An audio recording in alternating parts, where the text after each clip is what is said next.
La forme revient tranquillement pour Lise Prévost.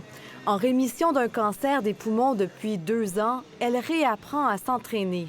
En avril 21, on m'enlève un lobe et 3 mois plus tard, on m'enlève un autre lobe.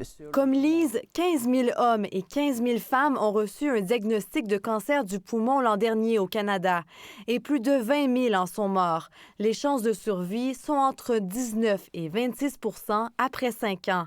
Ce bilan pourrait être nettement mieux s'il y avait un programme de dépistage dès l'âge de 50 ans, croit l'Association pulmonaire du Québec. On pense qu'il serait temps qu'on y aille plus vers des gens qui sont plus jeunes.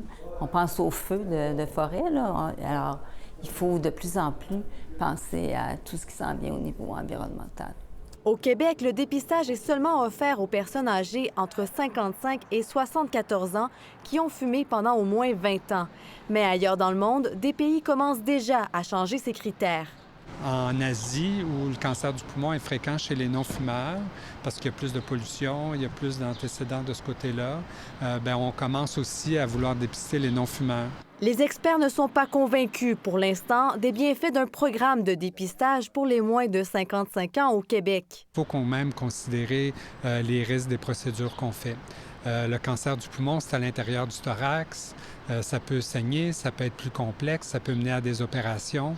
C'est un petit peu plus invasif que le dépistage du cancer du sein, par exemple. Mais pour Lise, la découverte précoce de son cancer a fait toute la différence. Quand c'est pris à temps, puis avec les moyens, le suivi après, on sait que, j'en suis un exemple, là, que, tu sais, on s'en sort bien. Encore marquée par son cancer, Lise espère que son expérience encouragera le gouvernement à étendre le programme de dépistage à davantage de Québécois. Ici Charlotte Dumoulin, Radio-Canada, Montréal.